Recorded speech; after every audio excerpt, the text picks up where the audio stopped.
physical strength used to decide who mattered. If you were stronger, you survived longer.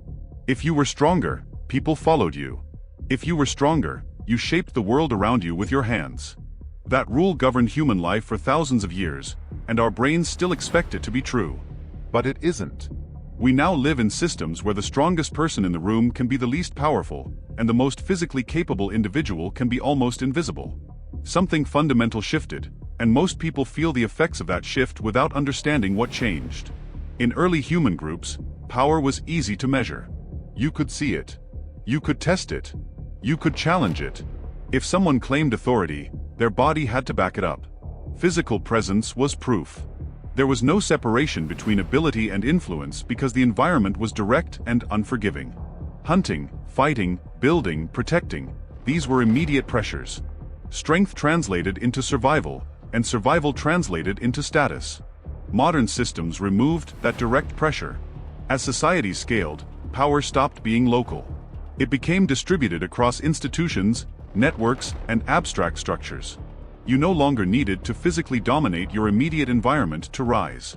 You needed to navigate systems that operate through information, coordination, and perception. That is the silent shift. Strength works best in small groups where everyone can see everyone else. But in large systems, visibility replaces proximity. When groups become too large to evaluate individuals directly, people rely on signals.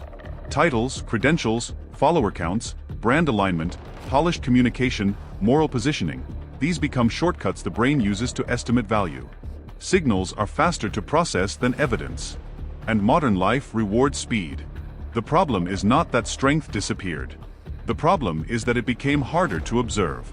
Real competence often requires time to evaluate. But digital and institutional systems compress time.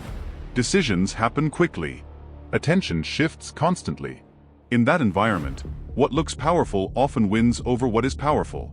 This creates a new hierarchy. In physical hierarchies, dominance comes from capability. In symbolic hierarchies, dominance comes from perception.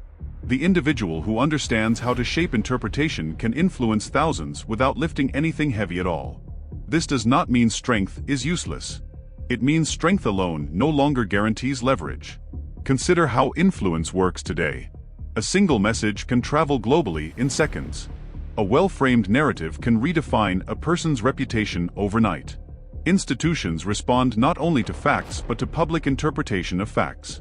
Markets move based on expectation as much as production. The system runs on belief flows. In that kind of environment, the ability to frame reality becomes a strategic asset. Our evolutionary wiring did not anticipate this. We evolved in environments where deception was limited by proximity. If someone claimed to be strong, they could be tested. If someone claimed leadership, their actions were visible daily. Now, most people interact through mediated layers. Screens, platforms, organizations, all of them introduce distance. Distance increases the power of signaling. When you cannot directly verify competence, you rely on indicators. Over time, those indicators become currencies. And when indicators become currencies, people learn to optimize for them. That is why perception can outperform strength. It is not because the world suddenly values weakness. It is because large systems require different traits to function. Coordination across millions of people demands communication skill, narrative clarity, symbolic alignment. Physical ability does not scale across digital networks. Perception does. This is where frustration begins. Many individuals still operate with an older internal model.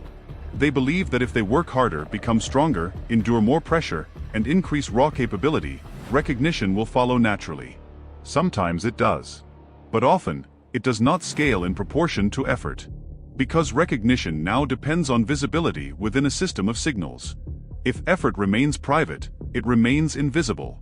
If competence is not translated into signals the system understands, it struggles to propagate. Modern hierarchies filter information before they reward it. They elevate what is legible. Legibility beats intensity. That is a difficult truth to accept, especially for those who pride themselves on quiet strength. But understanding it changes the strategy entirely.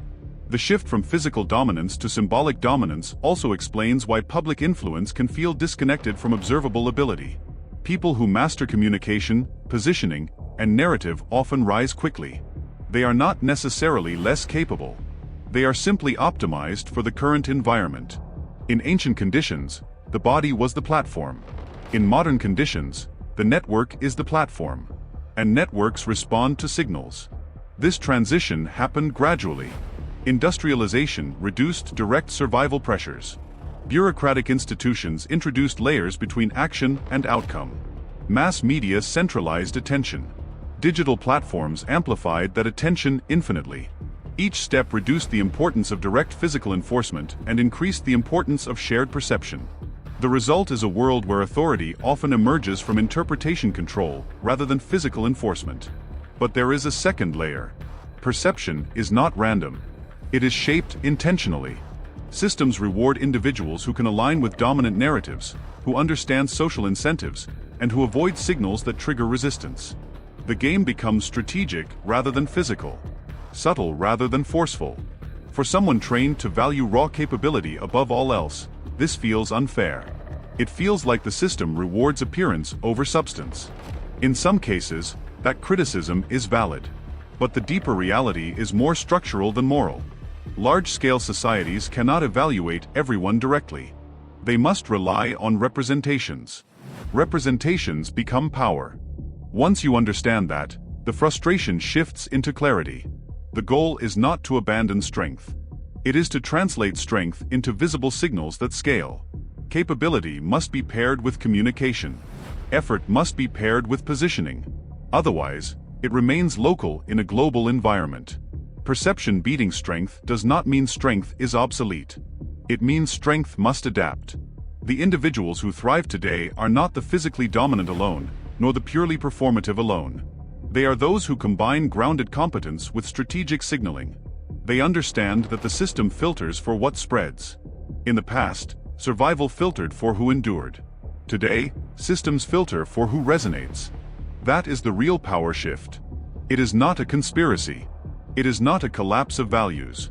It is an evolutionary adaptation to scale. When millions must coordinate, symbols travel faster than bodies. And in a world where attention determines influence, perception becomes leverage.